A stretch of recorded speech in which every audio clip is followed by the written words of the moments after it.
Hey, I saw you join from your account first, so yeah, so I have my personal and the refill account linked, right? And so I joined as refill, and then I saw the little notification pop up like Feral John just started a live video. I'm like, well, I thought I was connected, but I'll click it anyway. And then it joined from my personal account. So oh my no, bad. it alerted me too that Feral Giant started a live video. Thank goodness. Just keeping you in the loop. Thanks, technology. So what people don't know is Adam is actually out in my driveway right now. We're social distancing apart, or 6 feet. Indeed. And I'm trying to find the right angle to prop my phone up on my steering wheel. Look So at for that. yeah, so forgive I, me while I toggle if I, this. if I would have had my phone to take a picture, you would have been proud. Yesterday, I was working on my couch and I was video chatting with Hasib, but I propped my phone up on my coffee cup and the little power adapter on the bottom. And I was like, if only I had my phone to take a picture of my phone. The irony. How are you doing this morning? I'm all good. How are you? Good. I made pancakes this morning. I'm trying to get the bacon grease smell to waft through the house right now. That sounds like a good problem. Yeah, yeah. Oh yeah, not a problem. Just let it soak into the fibers of everything. That bacon grease smell. Did you make bacon too, or did you just make pancakes with bacon grease? No, I put bacon grease in the pan instead of vegetable oil for the pancakes. Well Yeah, done, sir. That yeah. sounds delicious. And this may only appease you. I used the last of my Aretha Frankenstein pancake mix. How long have you had that? A year? Oh no, no, no! They sell it in the grocery store. Oh, I didn't know that. Yeah, I bought it at Food City. Oh, I was thinking you got that when we went to Chattanooga a year or two ago for that Deep Brew Sea Deep event. Brucey. No, Yeah, okay. no. I needed pancake mix. I saw it in the grocery store. It's like, how is Aretha? Okay, I'll take this. It's like, how Good weird that this tiny little place in Chattanooga sells their own pancake mix. good for them. That's fantastic. I didn't know Yeah. they did that at all. Uh, okay. We'll go through these questions.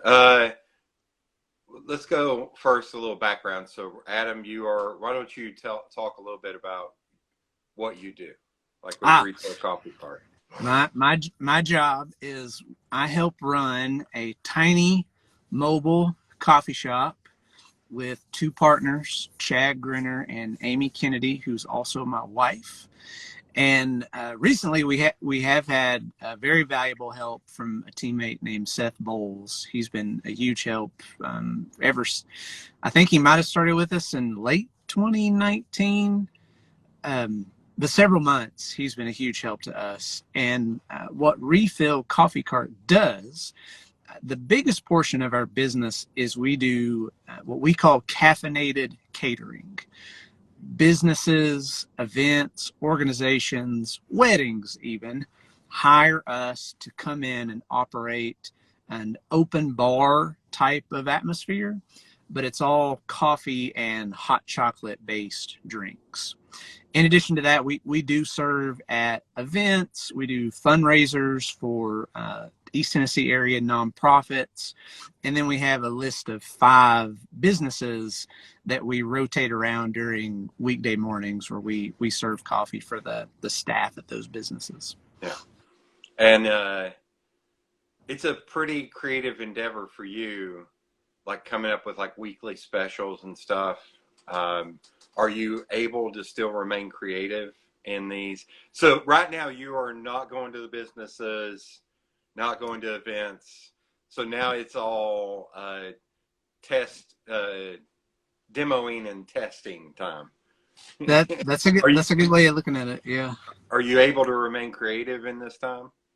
we we are finding ways to still be creative. I do miss coming up with the specials In Yeah. 2019, I think we came up with 54 different Good specials. night. Yeah, Wow. so it was like more than once a week. Sometimes we were coming up with a different drink, and that's not to say it was a totally original idea. We might have taken the inspiration from a recipe we saw online, or a recipe that maybe one of our friends who runs a coffee business had done, and we tweaked it. But yeah, 54 different weekly specials, and right now we did agree, the four of us, because we had Seth weigh in on it as well, to stop serving in public in early March, when the virus stuff started really significantly impacting like day-to-day work for a whole bunch of Yeah. us. And how we've remained creative is, one, our approach to social media now. Pre quarantine, we were using most of our social media to promote specific drinks, uh, places we were going to be, the public could have access to, and any type of partnership that we had. You know, we've had some projects with It's Also Yummy Cafe in West Knoxville and Elst Brewing Company in Old North Knoxville. We tried to dedicate a significant amount of our presence online to promoting our teamwork with them when that was applicable. But now, since we're not promoting things like that at the moment, it's the biggest portion of our social media voice during this quarantine has been us sharing the pep talks that we give ourselves with the general public who pays attention to what we do online.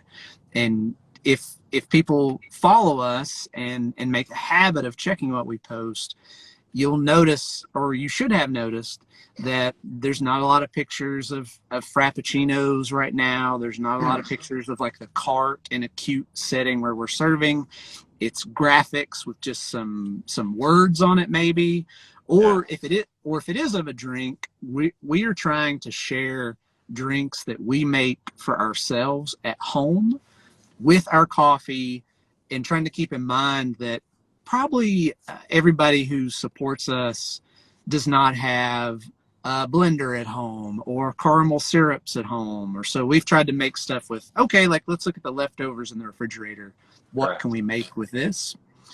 And the second piece of how we've remained creative is we did want to see if we could still make money while remaining distant from the general public, because primarily we want to help get this quarantine over with. Right. We want to do our little part to social distance and help slow the spread of this thing. And what we've done, we created a portion of our website where people can buy our whole bean coffee. And if you live in the Knoxville area, you can buy small batches of cold brew coffee that we make. And that was a piece of our business that we didn't spend a lot of time developing before this, because we were so caught up in the day-to-day of serving at the businesses, getting ready for events, booking caterings, that our beans and cold brew sales took a back seat to the rest of that stuff. And it's been a time to think of, okay, well, what's the website look like? What's pricing look like? What does the delivery radius look like? So while that may not be the most cutting edge type of creative, it is creative for us just because we've never done it before, and we don't really have a template to work off of. We're kind of testing it as it goes for what works for us. Yeah. Okay, so with all of that, has that been a struggle, because you're also working with other people? Has kind of coming into alignment or anything, but you all are so cohesive, I wouldn't see that as a struggle, but has it been a struggle in any way? It's been hard not to have face-to-face meetings with teammates. Yeah. Amy, who I mentioned, Amy's my wife. We live together. That would be weird if you don't have face-to-face meetings with Amy. And and what Amy and I try to do is, okay, so there's me, Amy, and Chad, which are the primary decision makers of Refill. Right. But Amy and I try not to have discussions about refill Smart. between the two of us, Smart.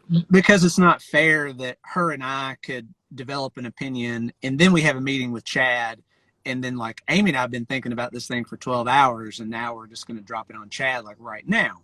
Right. And so before it was easier to meet weekly or monthly face to face, and I wasn't holding in ideas or trying to put boundaries on the type of conversations that I have with Amy, because we could call a meeting and we'd go meet at another coffee shop, or we'd go meet at Elst, kind of short notice sometimes, and we'd talk this stuff out.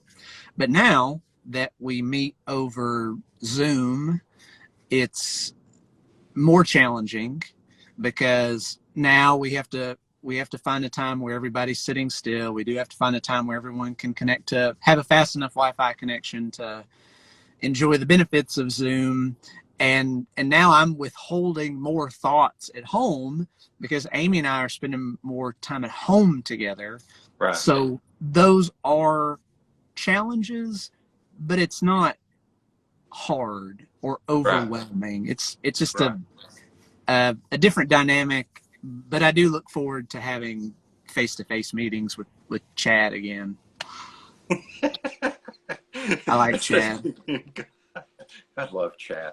Yeah, I joked on the first one at the end. I can say this to you also. I could have probably said this to Stanton and Hannah, but at the end I told Hasib, I was like, when all this is over, I'm going to give you a big, giant hug.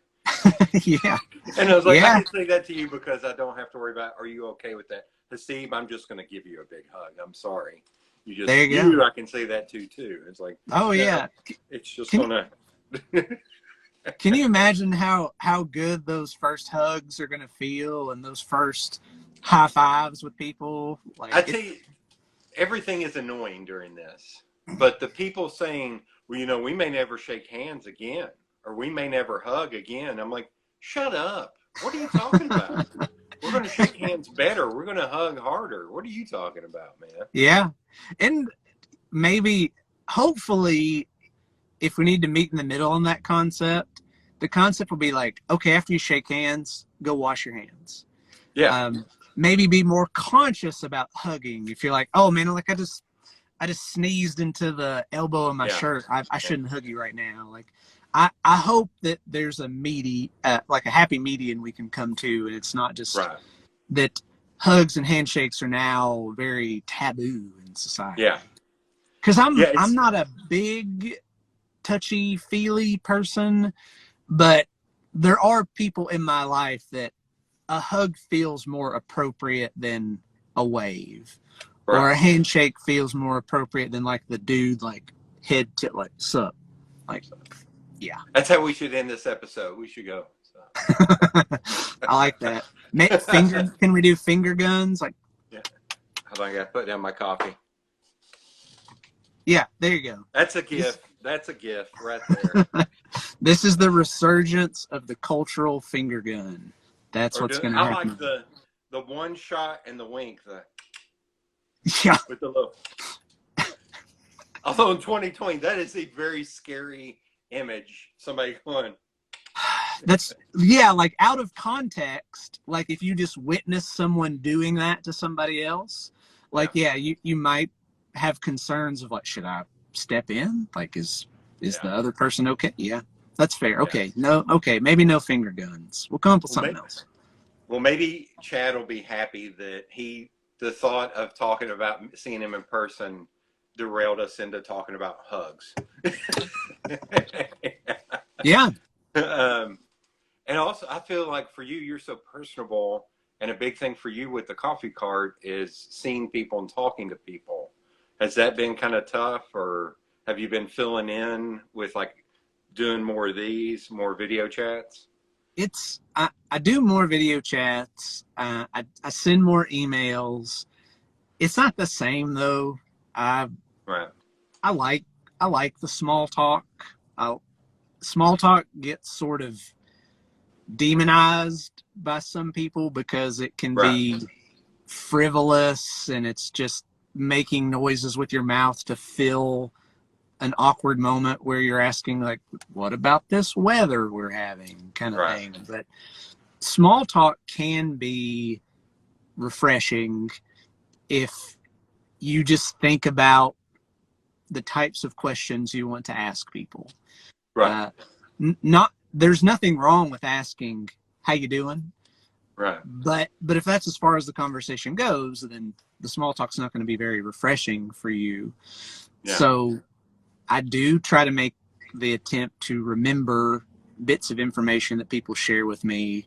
So when I see them again and say, how you doing? Oh, right. How did that trip go? Like something like that. So I do miss that. Yeah. And that's part of the decision of why we decided to stop serving in public when we did, is there are alternatives available where we could do some type of pickup option where people order their drinks and then we can set it on a table somewhere and they don't have to come anywhere near us. But that's not what we want Refill to be. Not that I'm critiquing businesses that have made that implementation. I think that's wonderful that businesses have been able to pivot to become takeout, carry out coffee options. But we don't have the structure for that. We don't have an app that we like to use for that.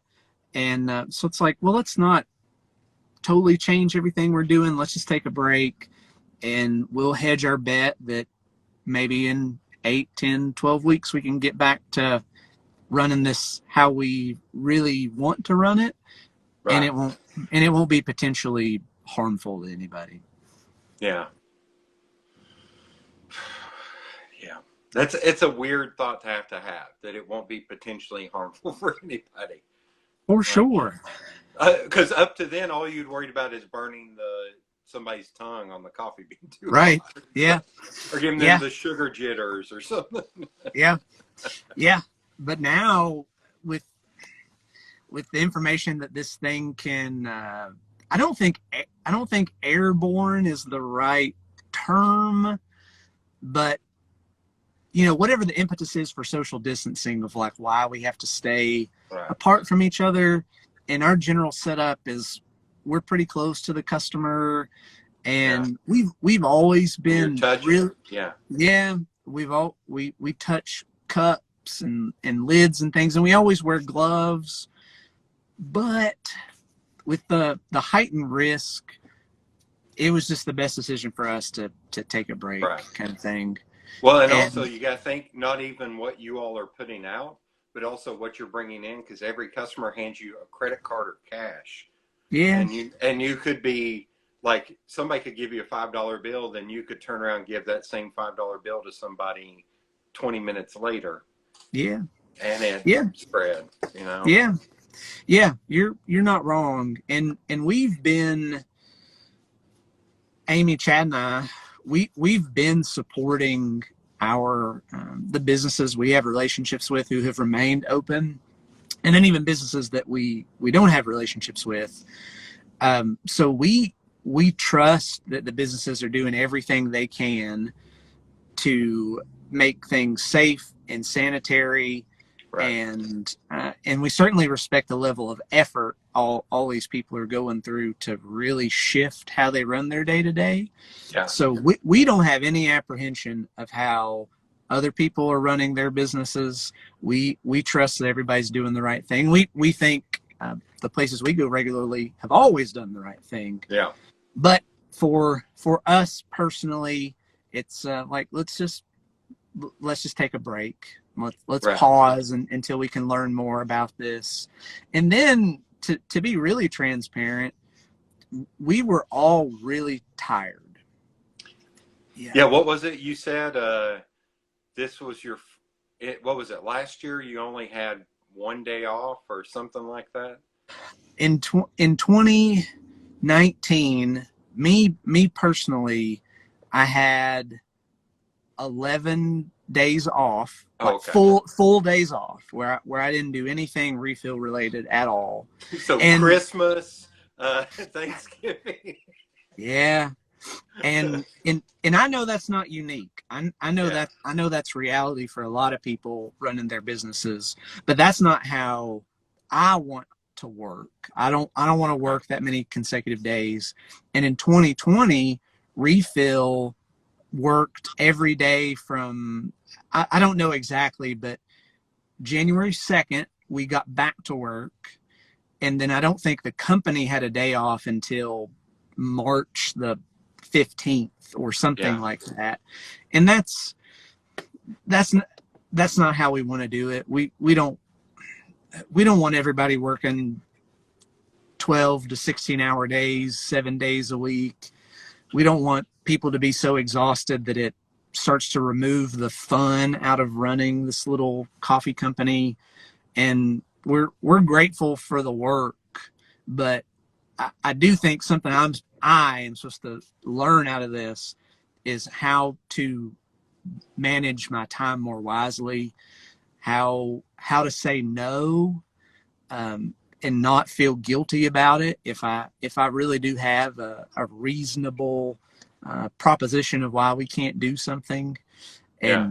And yeah, so I'm going off on a little tangent, but to No, get no, no. back to back on point is like we were all really tired, and Yeah. and I do Refill full time. Refill is my only job, but Chad and Amy have other endeavors that they Right. work on. Amy works at Children's Hospital. Chad's a musician and works in real estate, and yeah, we needed some rest to Yeah. and yeah, it's we don't want to work all the time. We enjoy putting effort into this, but not at the detriment of our health. Right. Now, for you, either you personally or Refill, do you have any passion projects that this is allowing you to work on? We do have a couple of things that are adjacent to selling coffee. Right. And I'm trying to be vague on these, but you helped us No create. spoilers. No spoilers. Yeah, Yeah. you helped us create one of these things that will go out into the public when we find the right opportunity.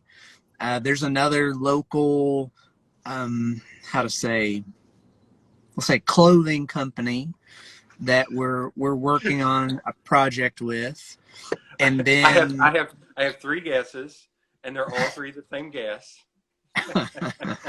and and then there's one more that we will get to work on next week that will be a a new way that you can enjoy some of our coffee products. Nice. But Nice. I don't want to. I realize that there aren't going to be a million people tune into this because I'm on it. So part of the vagueness is like my ego of just not wanting to release this information just yet. And then part of it's just the strategy of, well, when we do put this information out in the public, I want us to have like a refined way of talking about it, a refined way of here's how you can get it if you might enjoy something like this kind of stuff. Right. So in the next should be in the next like 2 to 3 weeks, you'll start seeing a couple of these things. Okay. Good. I came up with an idea last night for that said clothing company that I'm going to send them that idea and see what they think about it. That's I want to fun. check in and see how they're doing right now. Okay, that's fun. Because I care about them and I want to make sure they're succeeding. And I thought of something last night. I was like, this would be an interesting idea that could be like a fundraiser for them or something. I don't know. I'll text you. Same thing. I'll text you later on what the idea is. Okay, I will look forward to that. So you talked about like, okay, so those are kind of passionate. Are you doing anything personally that you are just like passionate about that now this downtime is allowing you to do? Like you're not starting you're not restarting a wrestling podcast commentary podcast? No. I've enjoyed being able to spend more time with Amy and the dogs and watching TV. Yeah. I'm watching The Wire.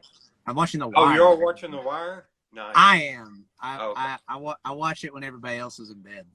Is this your first time? Yes. Oh, it's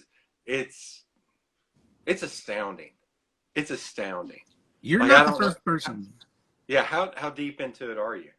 I'm in season 2. Okay. I think I have 2 more episodes in season 2.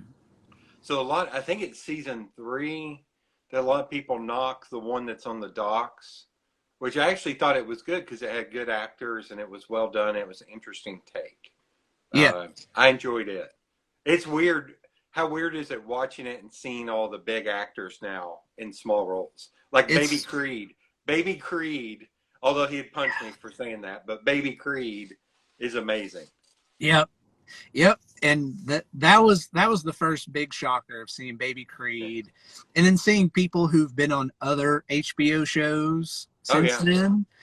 Yeah. And then the other big surprise, I don't know her real name, but she shows up in season 2 on the docks where she works for the maybe it's the Port Authority, where she's the one that comes around and inspects if the customs tags are broken on those big cans, they call them.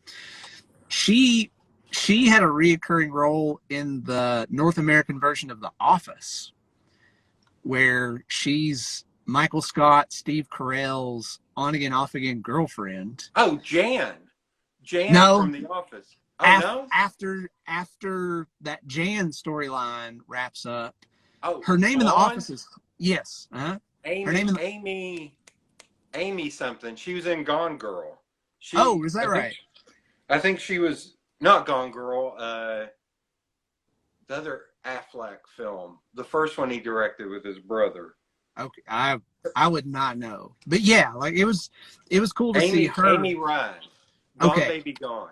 Gotcha. Yeah. Okay, so yes, knowing her as a comedic character, then to see her. Yeah, I think that's her. I'm in a parking lot, so my view of you is sort of pixelated, but I think that's who that was. She played Officer B.D. Russell on The Wire. Okay, nice. Yep. So season 2 was the docs. Okay. Yeah, season 2, and I've enjoyed season 2 more than I enjoyed season 1. Really? Okay. Yeah. Season 1. I was just watching it because, well, like I have this time in front of the TV and I don't know what else I want to watch, so I'll just keep going through this. But in my head, I'm thinking, this is not as good as everybody has told me it is. But season 2 has captured my attention way more than season 1. Lord. Yeah, I could go down a rabbit hole on all those actors. Like the main guy from the docs, Chris something, I like him a lot. And one of the other guys, I think the guy who plays his brother, who was on Orange is the New Black, he was also on a short-run FX show called Lights Out that was good. Okay. It was a boxing show. Oh, how about on that? FX called Lights Out that I really enjoyed. How about that? But okay, I can't keep going down a rabbit hole on that because I could spend all time talking about that.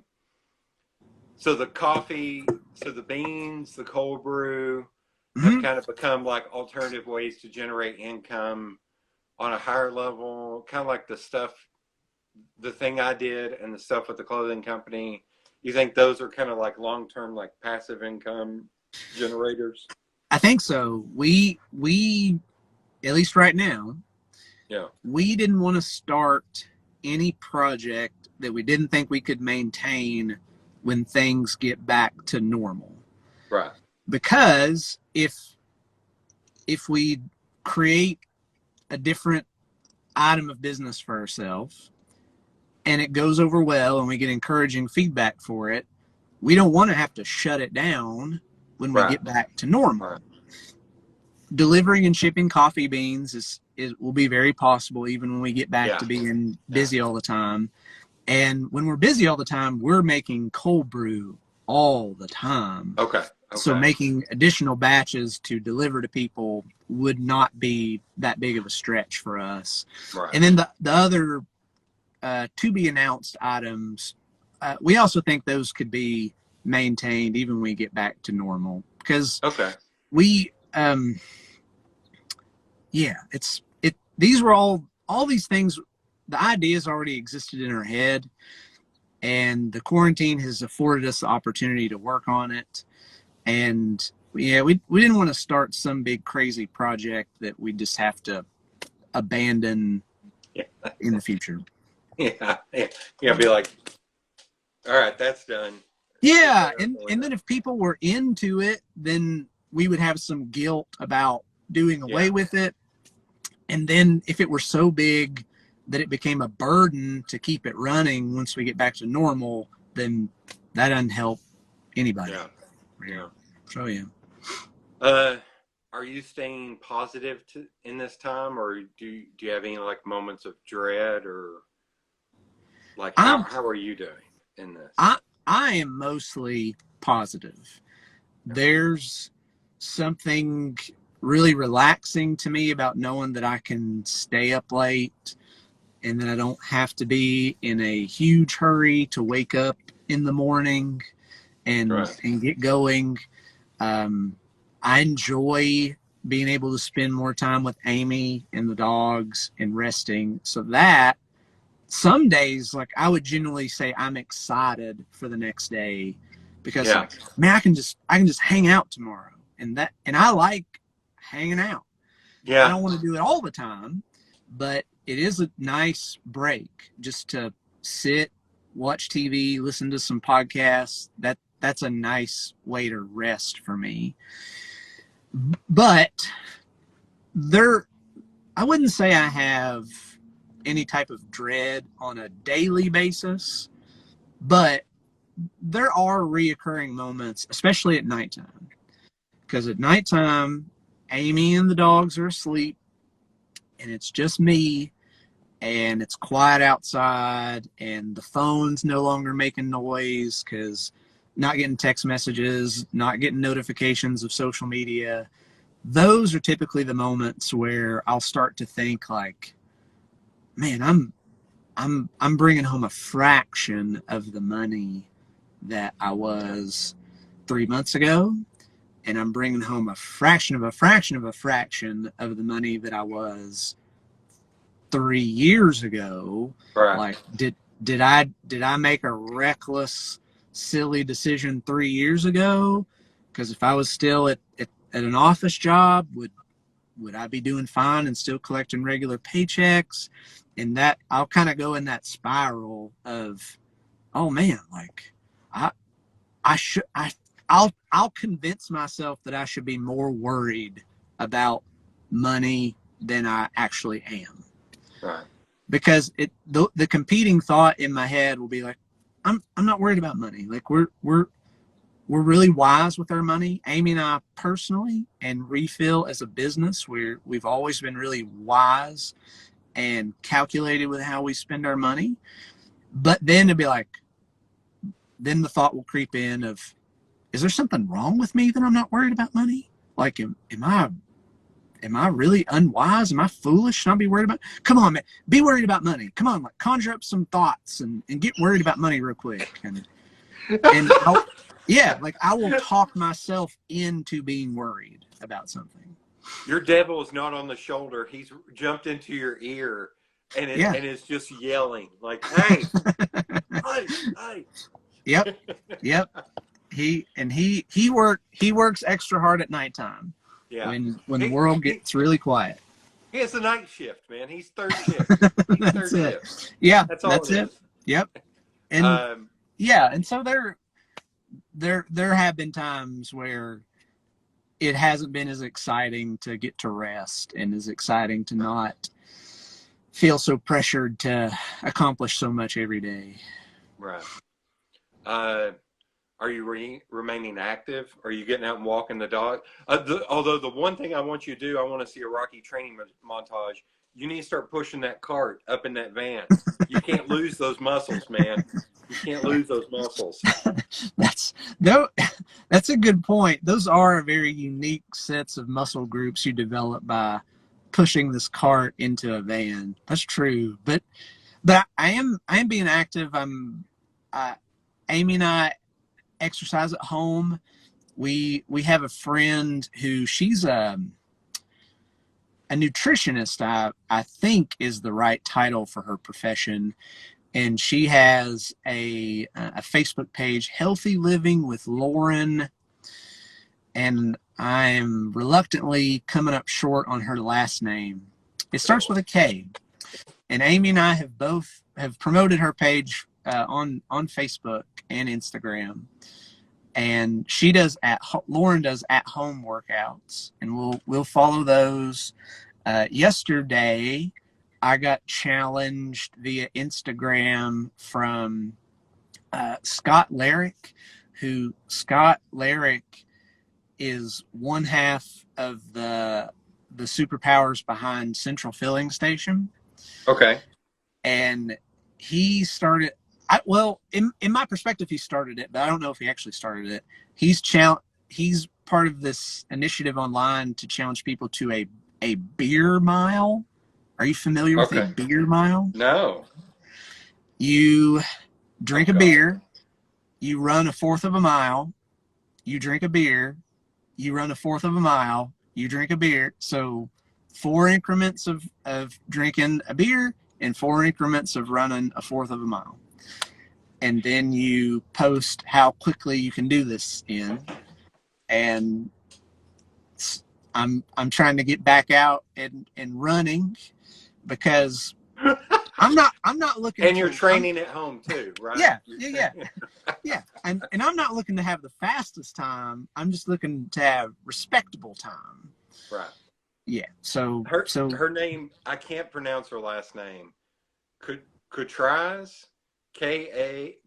Healthy yes. Living with Lauren. I don't know how to pronounce her last name. I'm really sorry, Lauren, if you see this. But yeah, thank you for looking that up. That is her, and she does multiple workouts a week, and they are challenging but not stressful. Okay. I don't dread doing them. And then you need a minimal amount of equipment. It's not as if she's saying like, okay, everybody go get your squat rack and put 350 on the bench. It's Although I would love that. That'd be amazing. Be like, all right, let's all jump on our Pelotons for the first steps. And then we're going to go over to the squat rack. And then we're going to go to the clean and jerks. And then we're going to go, Oh, wait.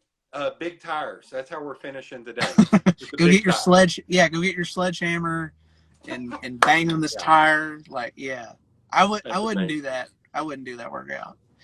I have no interest. But you are remaining active because it's been beautiful out here. Like I'm seeing snow in Chicago. My friend we had snow Wednesday. Gary was driving and there was snow hitting his car over on Washington Avenue. Yeah. Wow. Yeah. I did not know that. Blew my mind. Yeah. That's crazy. But it's been nice. I've been doing, and I've offered this if you ever need a social distance walk with the dogs. Yep. Like it's probably a running joke on here that every Friday at 12:30, my friend and I go walk in Fourth and Gill. Nice. Because he lives in Fourth and Gill, but I walk in the street. He walks on the sidewalk because I'm tall enough to see over the cars, and he's short enough to where the sidewalk bumps him up to where he can actually see me. That's adorable. Yeah, it's kind of funny. But he said, like the first one we did, he was like, this is so weird you showing up and me not being able to shake your hand. He's like, I don't like it. He was like, it's weird. I don't. Yeah. But he's got a newborn in the house. He was like, I was like, no, okay. no, you stay the hell away. Yeah. Yeah, that's a good move on both of your all's parts. Better safe than sorry. Yeah. I almost don't want to ask this question because it may send me into a rage. I'm trying to be gracious on time about the government loans because I read yesterday that they're already out of money and yet no one I know has gotten money. And I want to go yell at somebody over that. Say, stop talking shit if you're not actually following through. Because Yeah. I've literally heard one person get their EIDL money, Oh, and yet really? they're like, "We're out of money. We don't know what to do." I was like, So did like Amazon get all the money? Did you just? Sorry, Yeah. sorry. It's Like, did you all yeah. file for anything, any assistance during this? I filed for unemployment to see if I was eligible. Well, it was finally made open to people like us. So Yeah, I was willing to give it a shot, yeah, and I haven't heard anything back. I was discouraged at how some of the questions were worded yeah, on that electronic form. I didn't perceive that I could answer it accurately. right. You know, So things like, are you actively looking for a job? Could you accept a job tomorrow if one was offered to you? And it's like, well, I could accept a job, but I'm trying to run my own business, and I really wish I could just like explain to you like the scenario. It's not as if I'm not looking for work. It's I'm trying to run my own thing, but the income's been severely impacted, and then I filed it, got the yeah, confirmation that you filed it, and then I got confirmation that they the government had sent me back a form, not a form, but a letter saying like, well, if you get accepted, here's a ballpark type of money that you right. could be eligible to get. I'm like, oh, okay, like I could be eligible to get this. Open this file. I kid you not, it said I was eligible to get $0.00. So from what I understand, three things. Number Yep. one, there's a strong chance that money won't come till mid-May. Uh-huh. That's something I'm hearing. Number two, we might have to file again because a lot of the language on the website was not geared towards people like us. So Yeah. from what it had one line, and Hasib said it's just because they weren't prepared. Like, and I was like, well, then you almost should have said, don't file for this until this time when we have it ready. I would feel much more comfortable with that because Yeah. the other thing is you might have to refile. So and you have to go in and check every Monday. The line you talked about, two lines that bugged you. The line that bugged me is you have to apply for 3 jobs a week. And it was Yeah. like, there are not 3 jobs a week in my field in this town, so I don't like that's literally not possible. Like Yeah. I can apply. Hell, Texas Roadhouse isn't even hiring. Like, Yeah. you know what I mean? Like, how can we apply for 3 jobs? Yeah, I don't know. Yeah. Yeah, Yeah, it was tricky, and I have a whole new level of empathy for people who struggle to file that on a yeah, regular basis because I had no idea what that yeah. experience was like. I've never been in any Same, type of situation like this, and same. I know I'm not alone in that. Um, but and then like my thought where it's like, well, you need to be applying for jobs. If I do get in the scenario with the quarantine where I do want to go find some other work to do, Jody, I'd talk to you personally that if it if I really felt like it would help my situation, I'll go apply at one of these grocery warehouses. Like I'll go Yeah, move boxes and stock stuff if I really need to. Like my ego will not be that big that right. if that money would help, I'll go apply for that job. If I applied for a job like that and I got that job, I don't think I would file for unemployment, like kind of Yeah. thing. Like I think even though that would be probably part time and I'm sure not a dump truck full of money every pay period, but if I was getting something steady, I don't think I would apply for Right, unemployment because I'm fortunate to have Amy.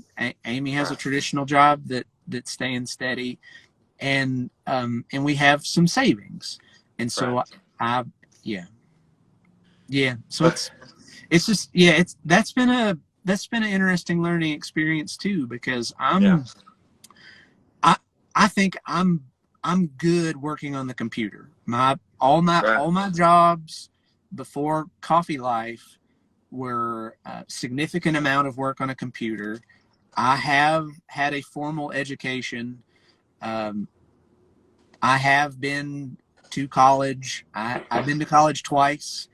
So I don't think computer programs, at least in terms of like filling out a form, Yeah. present a lot of challenges to me. I feel confident if you tell me there's a form online, like I got it, don't worry about it. Yeah. But this one did stump me a few times. It did time out a few times because I was too slow to come up with answers, which was frustrating in the moment of, you know, you've been working on filling this thing out for 20 minutes.